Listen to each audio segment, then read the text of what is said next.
Então, muito boa tarde a todos.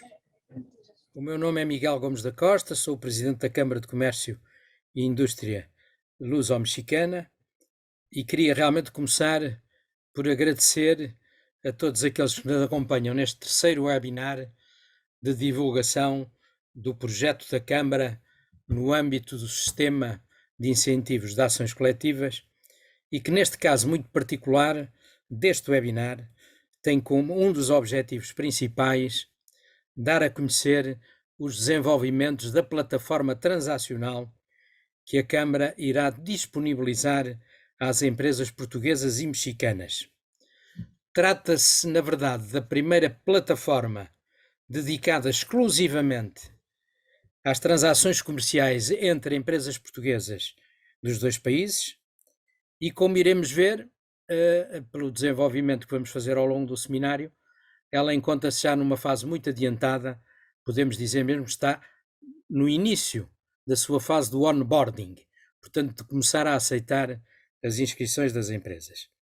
Mas também serão para nós de grande interesse neste webinar acompanhar o desenvolvimento de outros importantes outputs do nosso projeto, designadamente o estudo que está a ser feito sobre as potencialidades do mercado mexicano e nos mercados via México, e bem assim o estudo, ou digamos a realização de um guia de exportador e de boas práticas comerciais para a internacionalização de atividades de empresas, o qual, como calculam pelas suas características práticas, será de realmente muito interesse para as empresas portuguesas que queiram entrar no mercado mexicano. Acresce, por último, que tem sido preocupação da Câmara acompanhar nestes webinars o desenvolvimento da economia mexicana e as suas expectativas a curto prazo, dado que, como sabemos todos, são elementos essenciais para decisões das empresas, tanto na ótica das suas exportações, como na ótica da sua internacionalização no mercado mexicano. Queria, por isso, e para começar, reiterar os nossos agradecimentos, em particular aos oradores deste seminário, e por ordem da sua intervenção, agradecer ao Sr. Dr. Pedro Neto, Partner Corporate Finance da Moneris, que colabora conosco neste nosso projeto no âmbito da realização dos estudos e do Guia do Exportador, ao licenciado Luís Flores, Diretor de Estratégia e de Análise Macroeconómica do Santander México, que nos trará, por certo, elementos bastante importantes e atuais, digamos, do desenvolvimento da economia mexicana e das suas perspectivas de curto prazo. Muito obrigado, Luís Flores, também por te juntares a nós neste nosso webinar, e também agradecer ao Dr. Diogo Salvador Gomes, Partner Manager da Vortal, a empresa que está a colaborar com a Câmara no desenvolvimento de duas plataformas, uma delas concluída, a plataforma promocional, e a outra, a transacional, de que vos falei há bocadinho. Como já vos referi, será sobre esta última, a plataforma transacional e o seu estado final de desenvolvimento e as expectativas que temos no seu desenvolvimento e no seu contributo para o crescimento das relações comerciais entre empresas portuguesas e as empresas mexicanas, que irá incidir a intervenção do Dr. Diogo Salvador Gomes. E estas expectativas têm, como todos sabemos, algum fundamento importante. O México é hoje a segunda maior economia da América Latina e a 15ª maior do mundo em termos nominais. E para terem uma ideia, só para números gerais, a União Europeia é o terceiro maior parceiro comercial do México e o México é o segundo maior parceiro comercial da União Europeia na América Latina, a seguir ao Brasil. As empresas da União Europeia exportaram para o México 38 mil milhões de euros de bens em 2017 e 10 mil milhões de euros de serviços em 2016. E as empresas da União Europeia importaram do México 24 mil milhões de euros de bens em 2017 e 5 mil milhões de euros de serviços em 2016. São números realmente impressionantes. Posso-vos dizer que as trocas comerciais em 2017, pelo que eu vos referi, atingiram qualquer coisa como 62 mil milhões de euros, o que naquela altura representaria quase um terço do produto interno bruto português. Mas as empresas poderiam, realmente as relações poderiam ainda ser maiores, e para isso estamos todos na expectativa que o acordo de parceria económica, que neste momento ainda está em vigor, entre a União Europeia e o México, e que entrou em vigor em 2001, seja atualizado, dado que as partes, a União Europeia e as entidades governamentais mexicanas, já chegaram a um acordo de princípio em 2018 e, portanto, após a ratificação deste acordo de princípio pelos parlamentos dos membros da União Europeia, este acordo irá realmente, todos nós pensamos, irá facilitar bastante as trocas comerciais e o aumento das trocas comerciais entre Portugal e o México. Dizer-vos, por último, que dentro do nosso projeto e até final dele, que está previsto para outubro de 2022, e que teve como objetivo nuclear uma maior divulgação da tecnologia portuguesa no mercado mexicano, do setor dos moldes, máquinas, ferramentas e dos plásticos, temos ainda previsto a realização de uma segunda missão de empresários mexicanos a Portugal e de representantes institucionais, que esperamos concretizar em princípio durante o mês de setembro próximo, e concluir o nosso projeto com a realização de 4 seminários finais de divulgação de resultados, que esperamos todos que já possam ser feitos por via presencial nas cidades que estão previstas no nosso projeto, ou seja, Leiria, Oliveira das Meias, Braga e Évora. Queria, por isso, e por último, desejar que este seminário possam colher neste seminário informações úteis e reiterar o agradecimento a todos os que nos acompanharam, e passo por isso a palavra agora à nossa colaboradora da Câmara, Teresa Louro, para dar seguimento à ordem de trabalhos, e muito obrigado pela vossa atenção durante estes minutos. Muito obrigado. Teresa, faça favor. Boa tarde. Boa tarde a todos os participantes e palestrantes. Queria passar então a palavra ao Dr. Pedro Neto. Boa tarde a todos e bom dia para quem está no México. Eu vou partilhar aqui a apresentação que tenho disponível, que são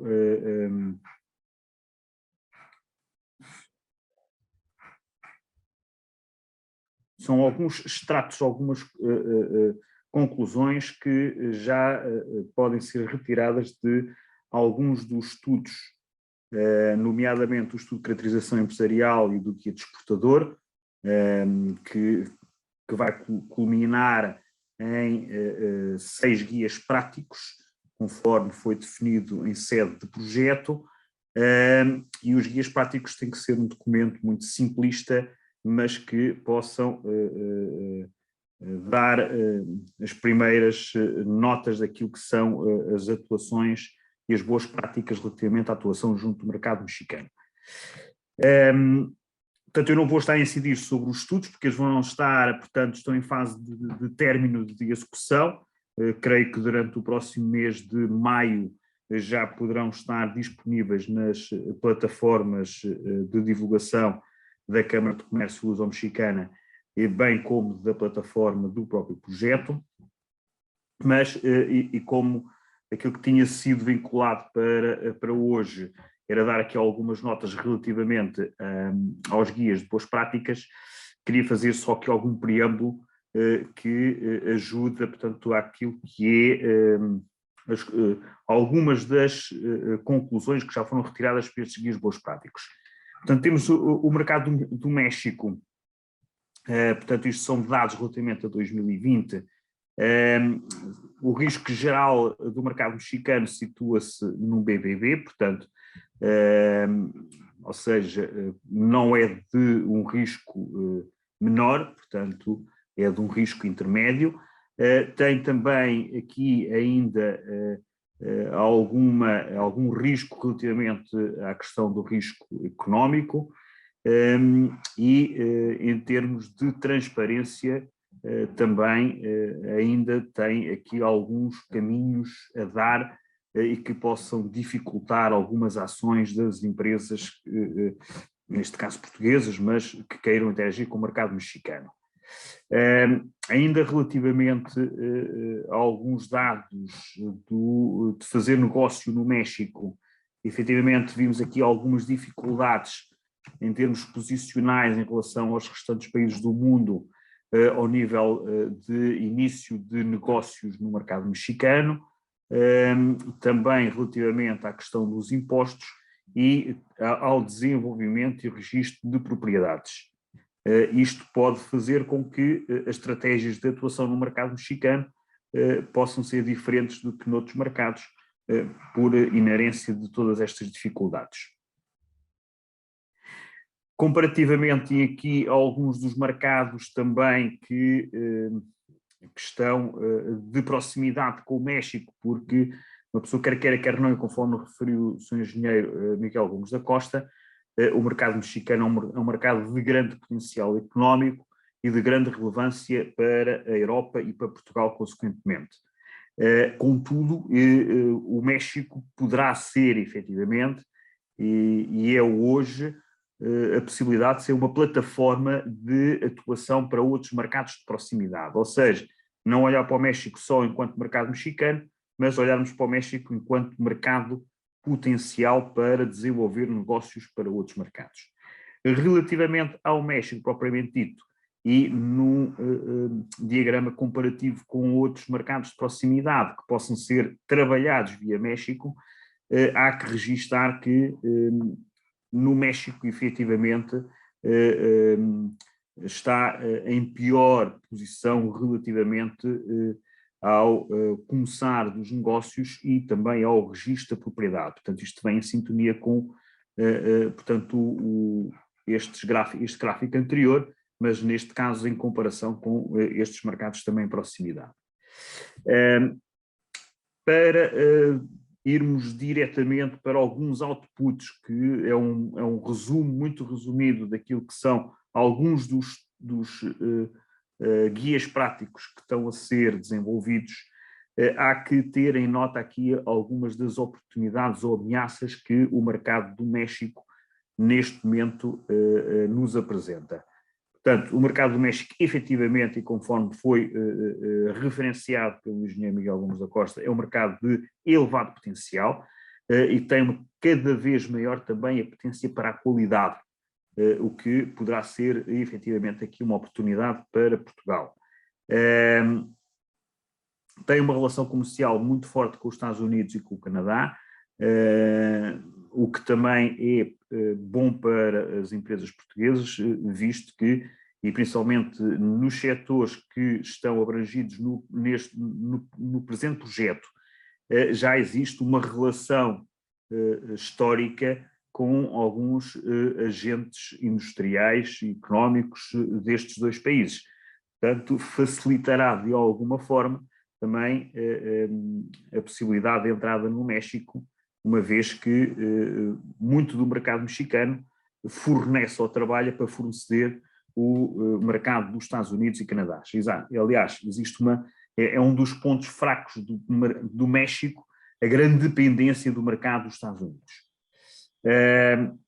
Há algumas ameaças que ainda existem relativamente ao mercado mexicano. Existe alguma insegurança social, existe ainda alguma fraca qualificação da mão de obra. Isto pode dificultar nestas indústrias que nós estamos a falar e alvo do presente projeto, quando queiram investir e desenvolver, por exemplo, algumas unidades no México, vão se deparar com esta dificuldade. Existe algum estado geral de comunicação diferente com aquilo que é habitual em termos de comunicarmos, em termos de negócios, entre empresas portuguesas ou entre empresas europeias. Portanto, há que haver aqui alguma adaptabilidade àquilo que são um paradigma diferente de comunicação entre os agentes económicos. Existe de alguma forma na relação dos negócios alguma desconfiança inicial por parte dos agentes mexicanos, o que faz com que seja necessário muito também, nós já vamos ver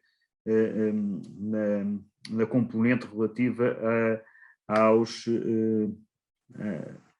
guias de boas práticas, que é extremamente importante a presença portuguesa no México, ou seja, o tratar o México só como agentes à distância não resulta. Portanto, é um mercado muito presencial, muito relacional, portanto, e esta desconfiança também esbate-se com esse reforço dessa proximidade com os agentes económicos no México. E depois existem também, aqui, conforme já foi referido, alguns obstáculos gerais relativamente aos direitos de propriedade intelectual e industrial. Reforçando aqui alguns aspectos mais relacionados com os guias de boas práticas. Não estão aqui todos os pontos guias de boas práticas, porque existe um ou outro que até tem uma temática muito extensa, que é, por exemplo, de como iniciar uma empresa, portanto, no México, portanto, esse aí será um pouco mais extenso, portanto, e que já foi abordado, inclusive, no último webinar, alguns pontos centrais, mas aqui, como contatar e contratar redes de distribuição. Portanto, é aqui principalmente quem atua de cá para lá, portanto, e como é que, quais são alguns pontos essenciais para contatar e contratar estes agentes de distribuição. Bem, eu julgo que será, e daquilo que foi o levantamento até agora levado a cabo, será extremamente facilitador fazer este trabalho via organismos que, aliás, a própria Câmara de Comércio veio trazendo para o próprio projeto e criando protocolos de forma a potenciar todo este relacionamento das empresas portuguesas com o mercado mexicano, como é o caso do COMES ou de algumas associações setoriais que poderão, de uma forma mais assertiva e conhecedora do mercado, conhecer entidades, organismos ou pessoas que poderão ser eles, portanto, agentes locais para as empresas portuguesas. Também, obviamente, quando a participação em feiras ou certames locais, sendo que por esta via, portanto, o risco de falharmos aumenta significativamente, porque estamos a contactar com pessoas de alguma forma desconhecidas e que não nos foram referenciadas por ninguém. Aliás, isto é igual para qualquer mercado, portanto, não há grandes diferenças relativamente àquilo que é, inclusive, a atuação para mercados mesmo da Europa. Os termos das parcerias terão que estar bem definidos e para tal será conveniente que haja também assessoria de escritórios de advogados locais.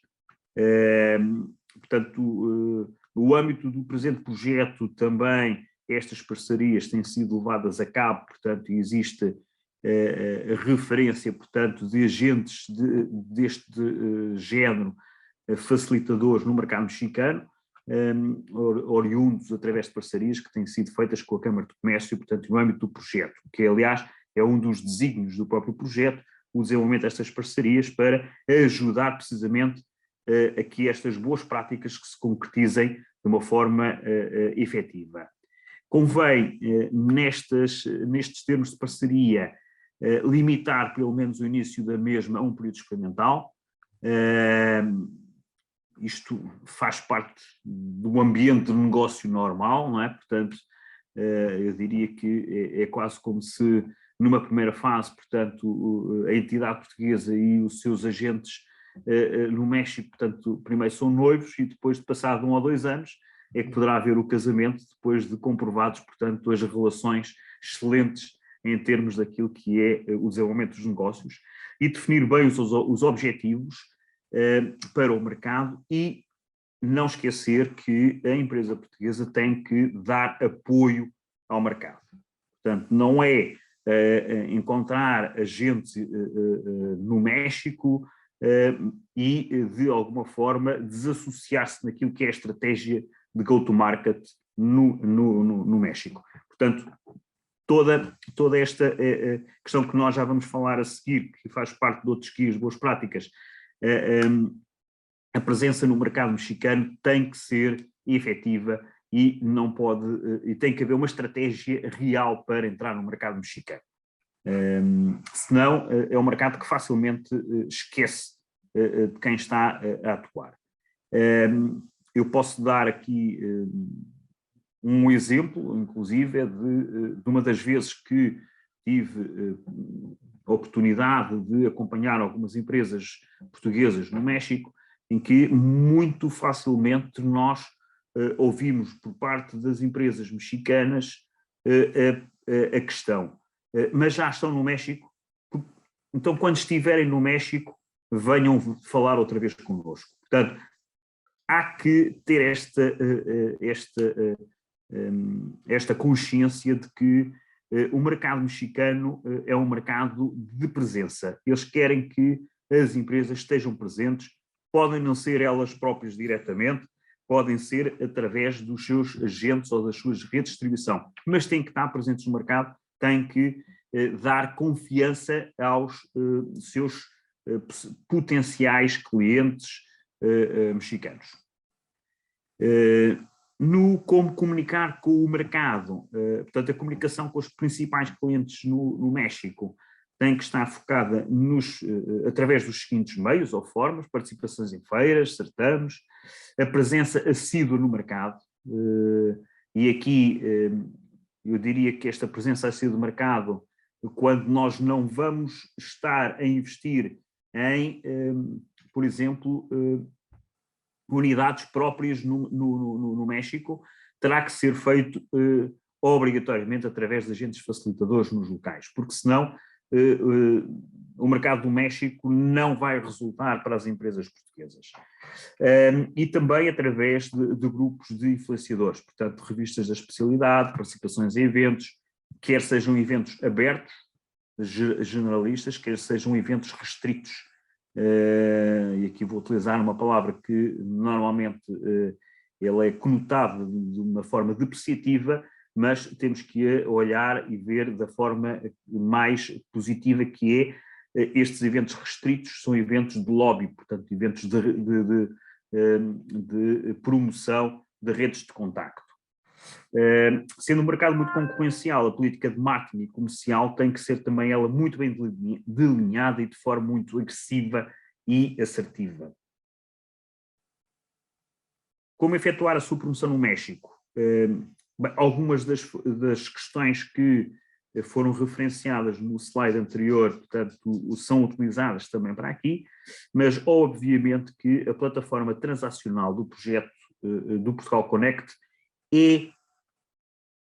o objetivo é trazer precisamente mais uma forma de promover as empresas portuguesas no México. Portanto, é uma plataforma transacional e que dê sua ajuda, portanto, a todo o processo transacional, mas que também ajuda na promoção das empresas portuguesas no mercado mexicano.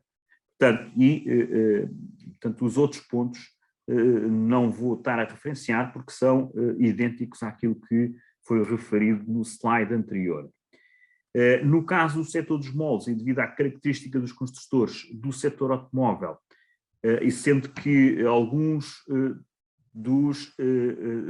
das fábricas que existem no México não terem o poder ou não terem as unidades de compras no México, as mesmas terão que continuar a ser trabalhadas nos mercados onde existe a decisão de compra, que normalmente, grande parte, estão centralizadas nos Estados Unidos, Europa e Japão.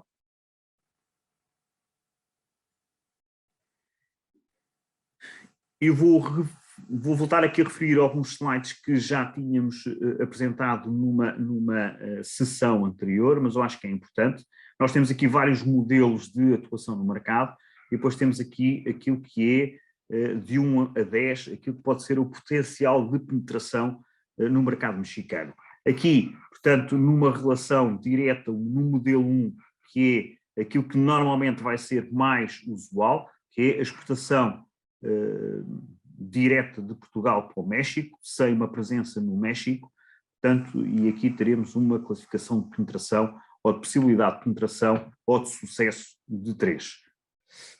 Em termos de investimento português no mercado mexicano, portanto, e aqui, obviamente, e fruto de alguns dos pontos que eu já referi, a classificação da penetração já será maior. Obviamente que existem aqui algumas dificuldades, e existe também que é o próprio investimento que está associado, não é? Porque não é fácil, portanto, e tem que haver uma envergadura financeira muito forte quando se quer enverdar por este modelo 2.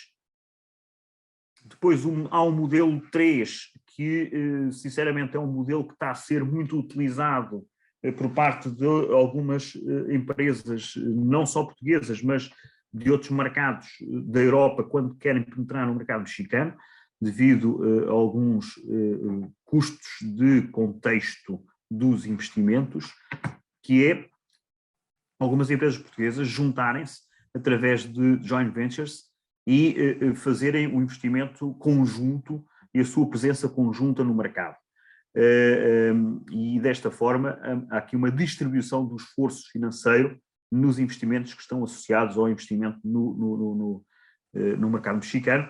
Obviamente que aqui nós temos que ir também com empresas e parceiros portugueses em quem confiamos, portanto o processo é sempre igual.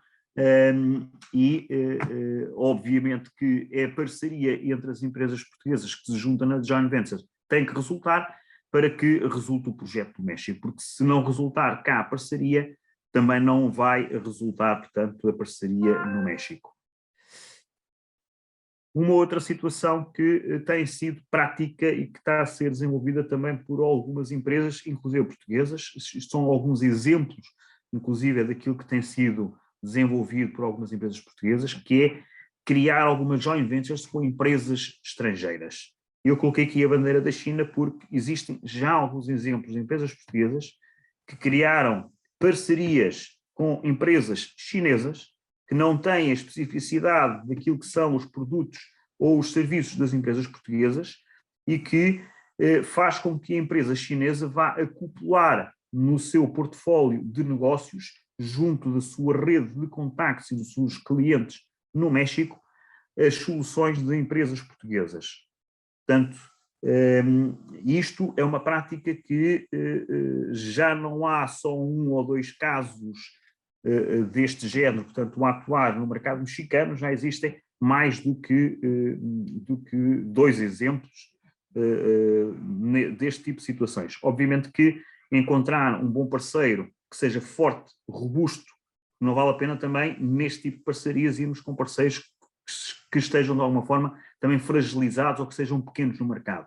Não é? Temos que encontrar parceiros que tenham uma grande força já no mercado, por isso aqui coloquei a bandeira da China um bocadinho maior do que a bandeira portuguesa, não é? Porque nós aqui temos que ser um pequeno fornecedor que vai acoplar, portanto, serviços àquilo que a empresa estrangeira, portanto, pode criar soluções para as empresas mexicanas. Portanto, e aqui, ao fim e ao cabo, um pequeno gráfico em termos de classificação da penetração. Alguns fatores críticos eu aqui gosto de voltar a referir relativamente a este projeto, fatores críticos de sucesso. Efetivamente, o fator crítico de sucesso deste projeto passa muito por aquilo que é a adesão das empresas portuguesas e das empresas mexicanas à plataforma transacional.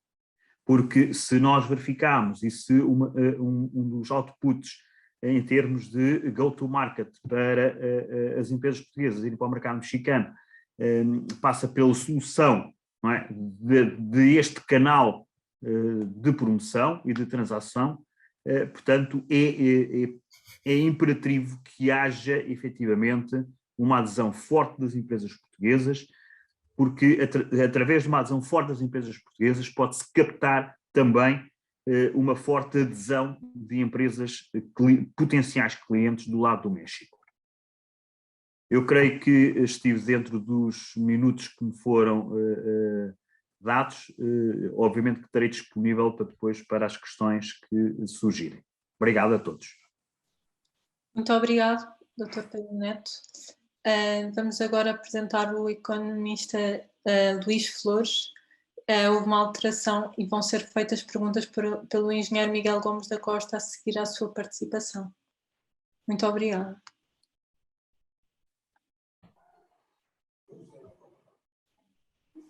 ¿Qué tal? Muy buen día a todos. Bueno, en esta parte de las perspectivas macroeconómicas de México, vamos a hacerlo en español. Antes que nada, pues muchas gracias por la invitación a Santander y un gusto participar con la Cámara Portuguesa. Sin mayor preámbulo, me gustaría comenzar platicando un poco sobre cómo se están dando las expectativas en México. Como ustedes saben, después de un periodo muy incierto marcado por el tema de la pandemia, recientemente la economía mexicana, de la mano de la economía norteamericana y de la economía mundial, habían venido dibujando una recuperación económica, que sin embargo está enfrentando obstáculos importantes de la mano de nuevos choques que tenemos en este 2022.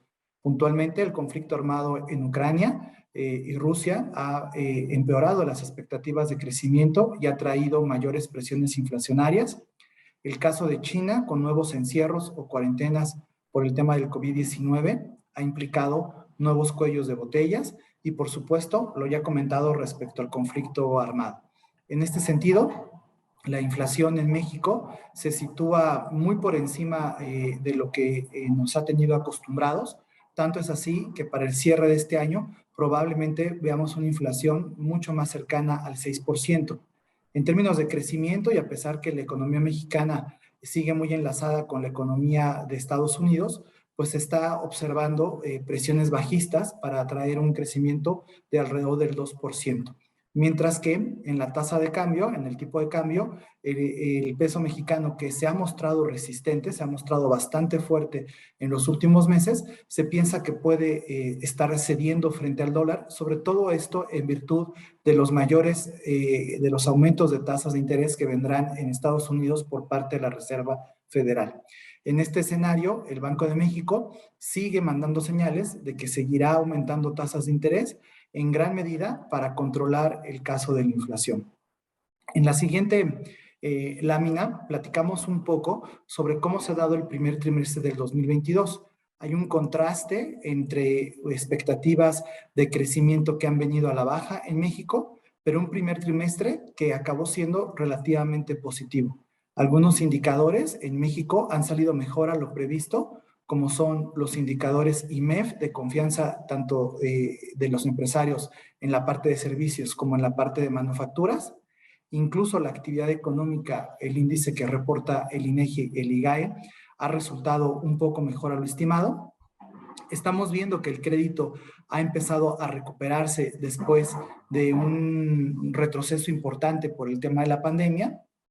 Muy relevante ver que arriba a mano derecha las remesas siguen creciendo con fuerza en México. Este es el dinero que mandan los trabajadores, particularmente de Estados Unidos, hacia sus pueblos de origen en México, y que es un dinero muy importante para regiones y pueblos en México que complementan el gasto de consumo corriente.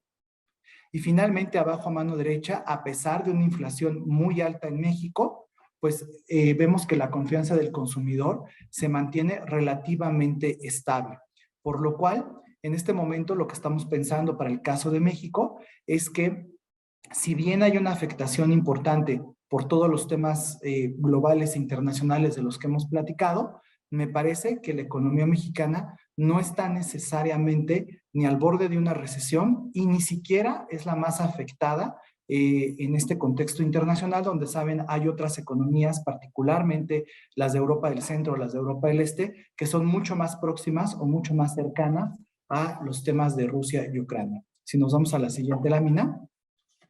En ese sentido, también habría que decir que si bien la recuperación económica de México sigue en proceso, como se ve a mano izquierda, pues todavía es incompleta. México todavía no ha recuperado el 100% de lo perdido por la pandemia del coronavirus, y de hecho mucho de esto se debe a que la inversión fija fue la inversión en particular en productos tangibles, fue de lo que más sufrió durante la pandemia, y eso ha venido resarciéndose, pero de manera un tanto lenta, de manera un tanto rezagada, y sin duda es uno de los grandes pendientes para el caso de México.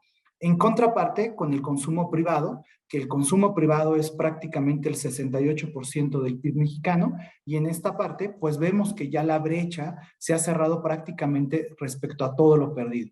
En suma, es claro que hacia adelante lo que México necesita es más inversión para tratar de procurar ese cierre, de recuperar lo perdido durante la pandemia.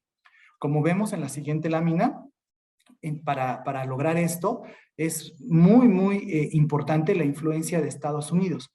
México tiene una gran conectividad con Estados Unidos y gran parte de la recuperación económica en México, gran parte del crecimiento que estaremos viendo en este 2022 seguirá por fuentes norteamericanas. Esto es las exportaciones que siguen con un buen desempeño. Hay que recordar que en el caso de México, desde que se logró alcanzar un nuevo acuerdo con Estados Unidos de libre comercio, las exportaciones han cobrado auge y esta relación entre México y Estados Unidos se ha hecho más sólida, particularmente a raíz de los sucesos en China, en donde hay una necesidad de empresas norteamericanas para traer sus cadenas de suministro a lugares más cercanos, ¿no? Es un concepto que se llama el nearshoring y que evidentemente está beneficiando bastante a México, incluyendo atracción de inversión.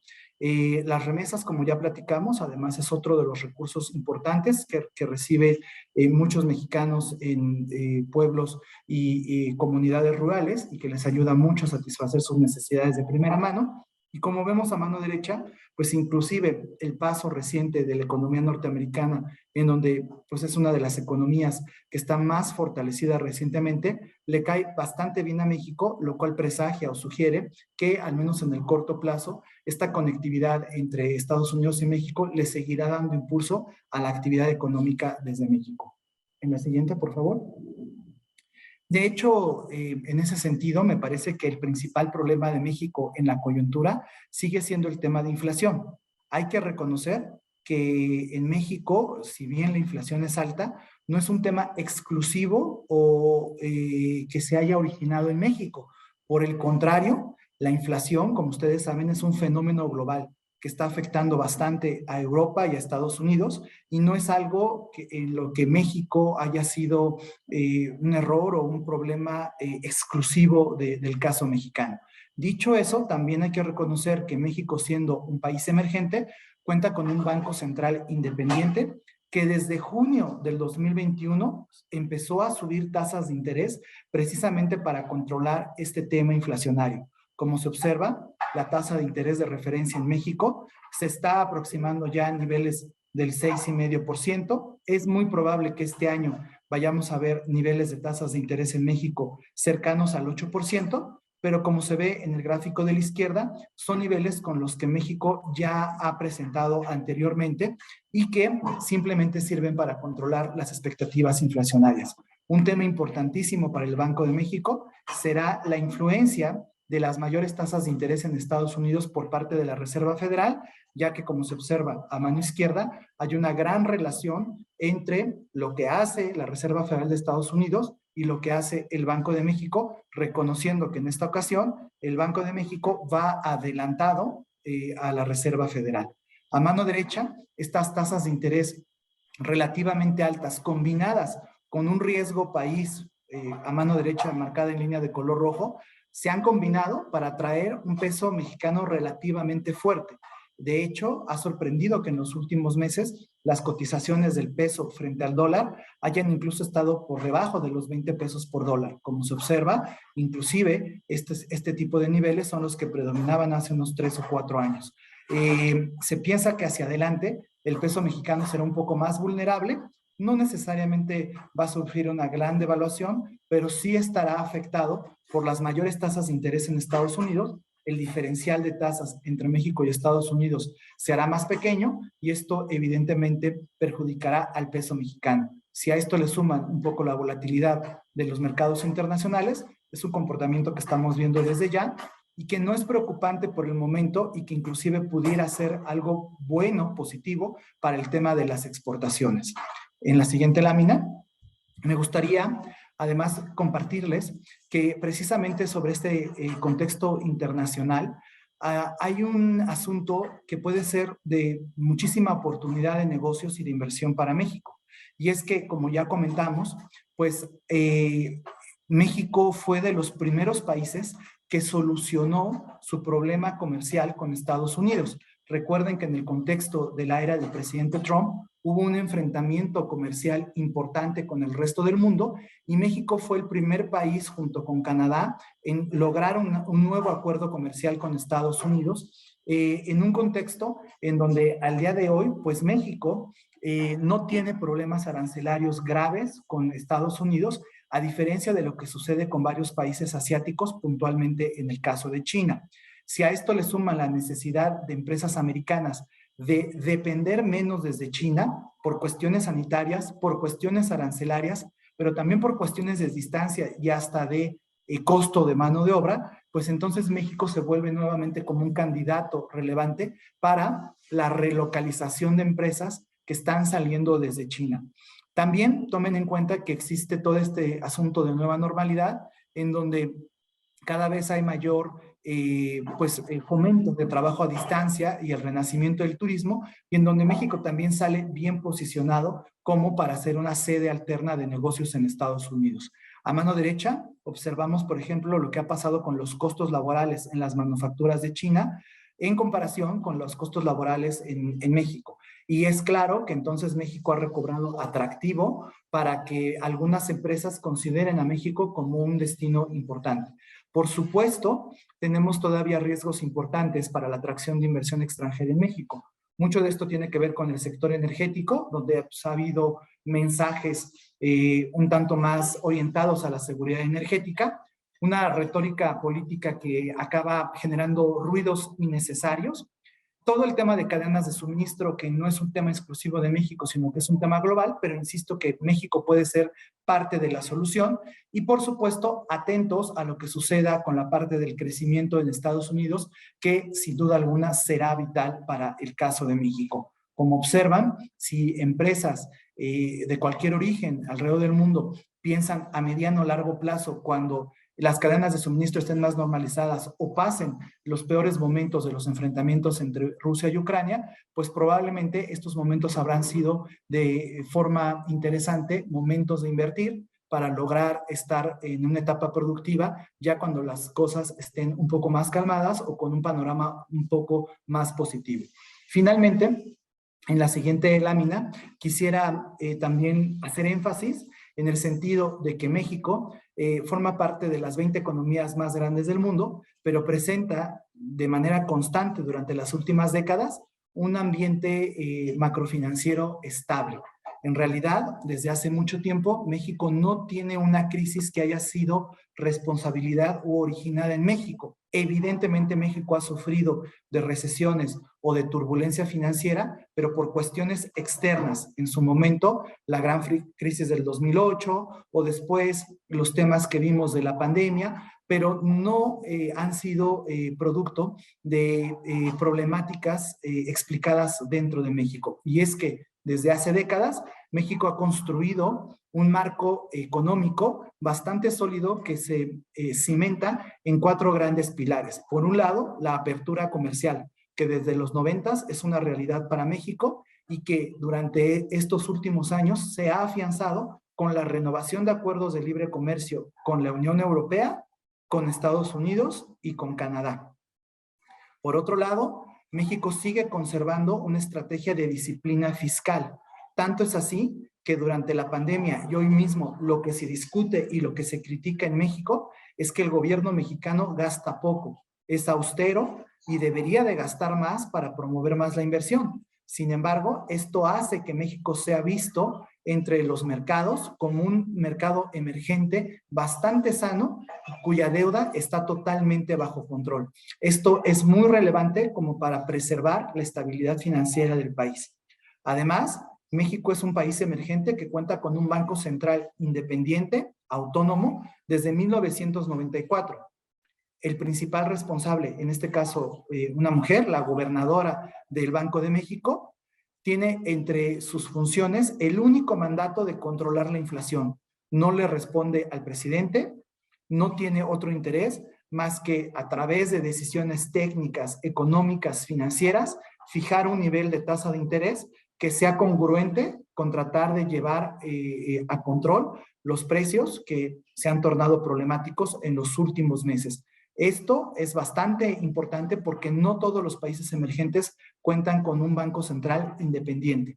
Y finalmente, México sigue dando muestras de una democracia participativa, tanto es así que los temas políticos están a la orden del día. México hoy tiene más elecciones y hoy tiene más participación ciudadana en sus elecciones en relación a los últimos años. Es cierto que está habiendo muchos cambios políticos en México, pero las elecciones se siguen dando con procesos naturales. Inclusive, durante este gobierno se han instaurado nuevos tipos de elecciones, nuevos tipos de referéndums o de plebiscitos que son innovadores para el caso mexicano, haciendo que pues, la gente participe de manera más constante en elecciones que se multiplican prácticamente año con año. Por lo cual, me parece que en la medida que México logre preservar estos cimientos de su estabilidad financiera, pues en general va a estar bien posicionado de cara a las siguientes décadas, a los siguientes años. Esto también explica por qué durante los choques financieros que ha recibido México, ya sea a través de su moneda o en cuestiones de riesgo país, como se observa, cada vez la economía mexicana es más resistente. De tal suerte que me parece, al final, lo más relevante para México sí es preservar su estabilidad financiera, sí es regresar al control de la inflación, pero más importante es volver a una senda de crecimiento acelerado, atraer inversión, siendo estos los grandes retos para el futuro de México. Y bueno, me gustaría con esto cerrar y por supuesto estar atento a sus preguntas y comentarios. Teresa, posso fazer uma ou duas? Eu não, obviamente que Luís Flores, muitas graças por tua intervenção, ha sido muito interessante e muito precisa, muito concisa e muito precisa.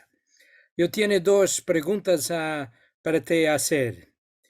A primeira é como com os problemas das cadenas de suministros que tu has hablado, como se consegue em México manter um nível de exportações, particularmente na indústria automóvel, que sofre muitíssimo com os problemas das cadenas de suministro.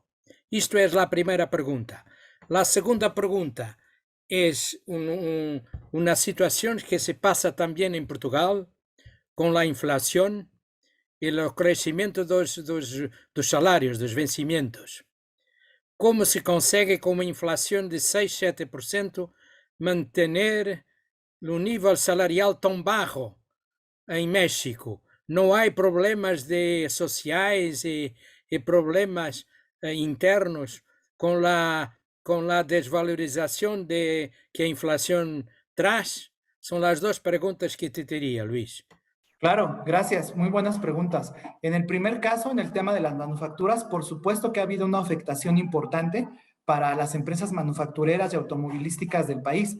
De hecho, durante el 2020 y 2021, buena parte de la actividad de esos negocios en las manufacturas, en el sector automotriz, sufrieron y tuvieron que paralizar algún tipo de operaciones por la escasez de chips y de otros suministros industriales. Sí. Afortunadamente, al estar involucradas empresas de pues gran magnitud, empresas transnacionales y multinacionales, lo que se ha venido haciendo de forma gradual es encontrar soluciones dentro de la región de América del Norte.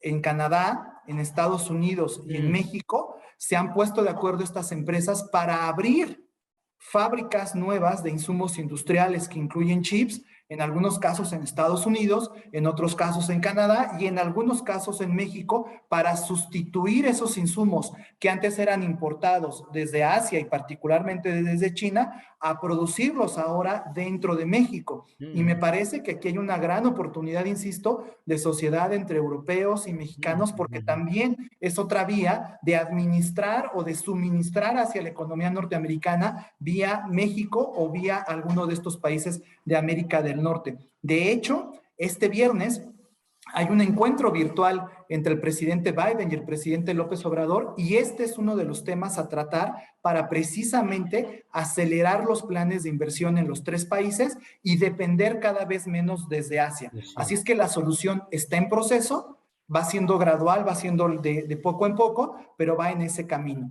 Y la segunda pregunta que me parece súper interesante: hasta el momento no hemos visto una grave afectación social sobre el tema de inflación en México por 2 cuestiones importantes. La primera tiene que ver que desde hace años el gobierno mexicano a las clases más bajas, a los que ganan salarios mínimos, les ha estado aumentando ese salario mínimo en cuestiones de doble dígito. Los aumentos han sido del 10, del 15, del 20%. Por lo cual esa parte de la población ha visto aumentos salariales sustanciales por encima de la inflación. No es algo generalizado solamente para la población de menos recursos.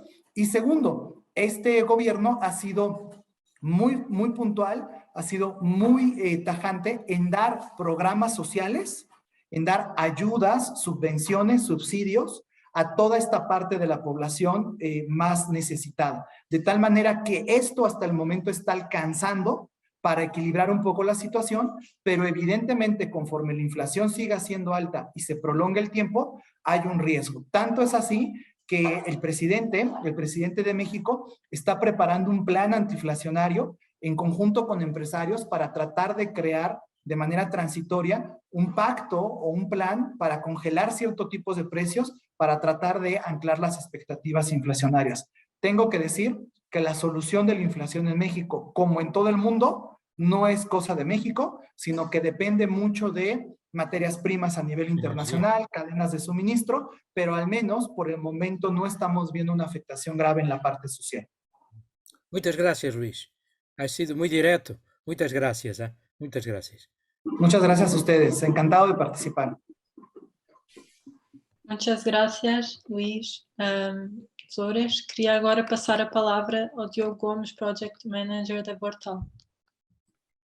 Muito boa tarde a todos. Obrigado, Teresa. Obrigado, Engenheiro Miguel. Obrigado à Câmara de Comércio e Indústria Luso-Mexicana por esta apresentação. Portanto, eu hoje vou efetivamente mostrar-vos aqui e fazer uma pequena demonstração daquilo que é a plataforma transacional que temos estado a desenvolver em conjunto com a Câmara do Comércio. Aqui a Vortal, antes só para fazer aqui um pequeno contexto, a Vortal é uma empresa que tem efetivamente mais de 20 anos de experiência em softwares de procurement e de sourcing, portanto, e aqui atuamos como parceiros tecnológicos da Câmara do Comércio na criação então desta plataforma transacional que será direcionada aqui ao mercado das transações comerciais entre as empresas em Portugal, e no México. Portanto, aqui o que é importante, e como o Dr. Pedro Neto também há pouco dizia, e bastante bem, como é óbvio, é como fator de sucesso nós conseguirmos criar aqui este marketplace, ter aqui a adesão de todas as empresas, sejam empresas compradoras, sejam empresas fornecedoras, e então através da plataforma nós podermos facilitar a localização e a comunicação entre estas empresas, tanto em Portugal como no México. Portanto, na plataforma, e como eu vos disse, esta plataforma é desenvolvida como um software as a service, portanto, para aceder à plataforma será apenas necessário aceder a um link, portanto, e depois também ter aqui as credenciais criadas, e quando acedemos à plataforma nós vamos poder fazer toda a gestão das nossas compras. Eu vou-vos mostrar aqui um bocadinho o que é a visão de uma empresa compradora e depois também o que é a visão aqui de uma empresa fornecedora. Portanto, aquilo que aqui nos interessa e qual é a nossa expectativa é que efetivamente as empresas compradoras possam lançar aqui dentro da plataforma todas as suas necessidades de compras e depois disto então acederem aqui a uma rede de fornecedores que estarão devidamente categorizados e podendo aqui obter então melhores e mais direcionadas propostas e também na gestão e ter aqui também uma melhor gestão das suas compras. Portanto, a informação fica toda centralizada na plataforma. Nós conseguiríamos ver logo aqui quais é que são as consultas, quais é que são os procedimentos que estamos a lançar, qual é que é o seu estado, podemos gerir todas as nossas compras também enquanto comprador, claro, por centros de custo e por projetos, portanto nós temos a informação toda centralizada e para além de centralizada podemos ter a informação também toda bem esquematizada e também aqui bem organizada conforme as nossas necessidades.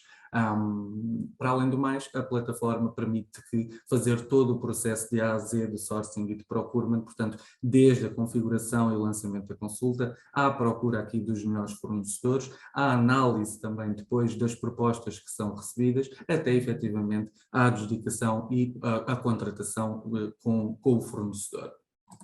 Para vos dar então aqui uma ideia, nós temos aqui uma consulta que já estará aqui lançada ao mercado, à categoria que nós pretendemos comprar, e depois de lançada a consulta podemos ter aqui também a informação do status em que essa consulta está, portanto se ainda está efetivamente em fase de recepção das propostas, ou se depois também estará em análise, ou se já estará efetivamente aqui numa fase de adjudicação. Podemos ver aqui alguns contadores quanto aos interessados, às empresas interessadas nas nossas consultas, às propostas que temos aqui recebidas e aqui também algumas mensagens e tarefas que poderemos ter. Podemos ver depois aqui no menu quais é que são as propostas que temos recebidas, o valor global dessas propostas, vemos quem são os fornecedores e podemos então consultar também as propostas que assim recebemos. Depois disto, então, podemos fazer aqui toda a parte da avaliação e adjudicação. A plataforma oferece-nos aqui uma ferramenta de análise comparativa das propostas, em que faz automaticamente a análise comparativa das propostas recebidas até chegarmos a um momento da adjudicação e do contrato com o fornecedor, ou então podemos nós próprios também adjudicar manualmente, escolher quem é o fornecedor a quem vamos adjudicar e fazer aqui todo este processo. Para além do mais, como eu vos estava a dizer, a consulta é toda configurada, a plataforma é bastante user-friendly, portanto nós apenas temos que passar aqui por alguns passos que estão bem identificados, portanto bem caracterizados e que depois temos apenas que preencher aquilo que nós pretendemos consultar, portanto desde uma referência à escolha da categorização, ao tal de execução do contrato e afins, até chegarmos ao nosso questionário, onde nós vamos efetivamente colocar quais é que são os produtos ou os serviços que nós estamos à procura e que estamos a consultar para receber propostas, assim como definir aqui também bastantes templates quanto às nossas condições e aquilo que nós pretendermos consultar e que o fornecedor nos possa responder. Até termos a informação também de todas as listas dos fornecedores e quem estamos a convidar, portanto, e quem está aqui afeto. Para além do mais, como eu vos estava a dizer, nós conseguimos gerir todas as comunicações também dentro da plataforma, portanto, isto para não termos a necessidade de utilizar aqui outro canal que não seja a plataforma, portanto, podemos trocar todas as mensagens que nós pretendermos entre o comprador e os seus fornecedores, trocar documentos, portanto, trocar esclarecimentos, trocar as informações que assim pretendemos, portanto, tanto o comprador como o fornecedor vão receber estas notificações e podem gerir toda a comunicação dentro da plataforma. Para além do mais, é possível nós também gerirmos aqui algumas tarefas para gerirmos também a organização toda do nosso trabalho.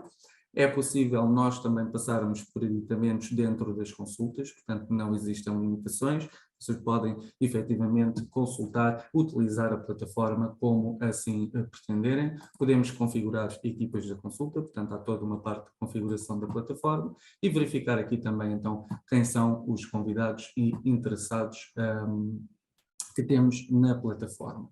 E aqui só mais para vos mostrar uma parte de quando chegamos aqui à parte de verificar as propostas, de realizar então aqui uma avaliação e uma adjudicação e no fim então nós vamos poder ter aqui todos os contratos que vamos ter com os fornecedores, portanto as intenções de adjudicação, portanto toda a comunicação fica centralizada dentro da plataforma. Portanto, esta é uma parte, efetivamente, de um comprador e agora vou-vos mostrar aqui um bocadinho o que é a parte do fornecedor, portanto, o outro lado.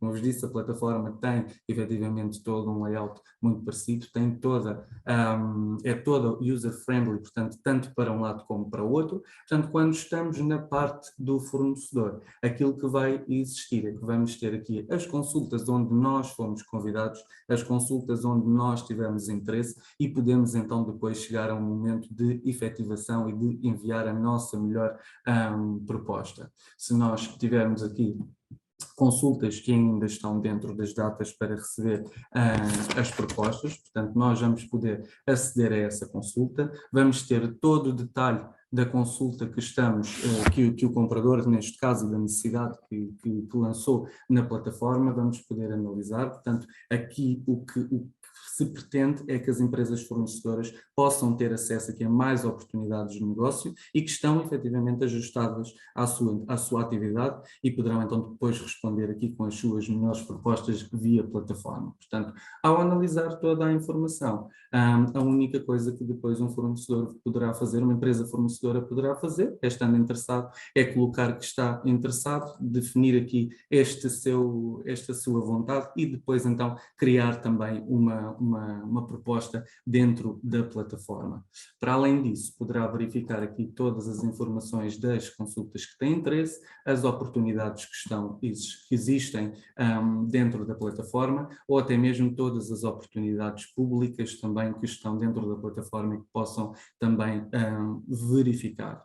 Portanto, toda esta informação estará disponível e que depois nós também vamos ver aqui um bocadinho mais ao detalhe com as empresas também que começarem aqui e que chegarão aqui a trabalhar connosco. Portanto, a plataforma está completamente pronta, nós estamos, como o engenheiro Miguel Lombos da Costa disse no início e muito bem, estamos completamente preparados para começar toda esta fase de onboarding, portanto a informação vai começar aqui a chegar às empresas e aos parceiros, vai chegar aliás esta informação necessária para então que se possam depois registar, chegar aqui as informações e após isso então nós, Vortal, vamos apoiar todas as empresas aqui em todo o processo de registro. Teremos aqui também os webinars de introdução à plataforma e de utilização da plataforma, bem como todos os tutoriais de ajuda e utilização aqui da mesma. Nós estamos aqui, portanto, para além da tecnologia, estamos prontos também para prestar todo o suporte necessário e começarmos então aqui a fazer compras e a fazermos também os melhores negócios entre estes dois países, que é o Portugal e México. Muito obrigado.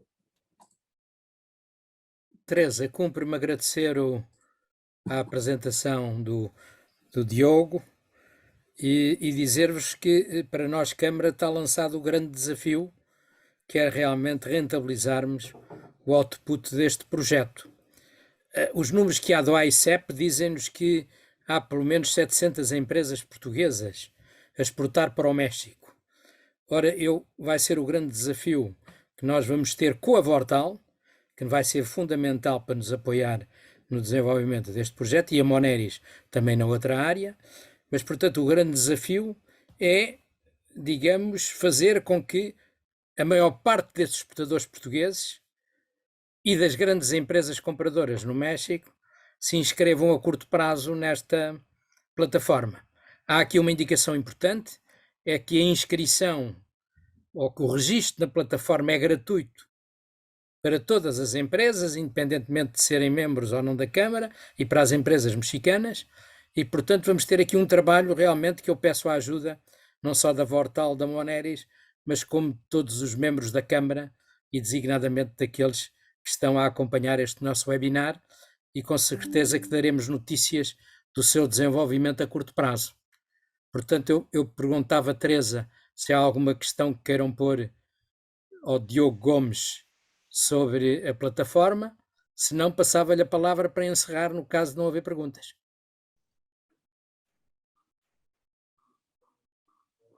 Há alguma questão que tenham levantado?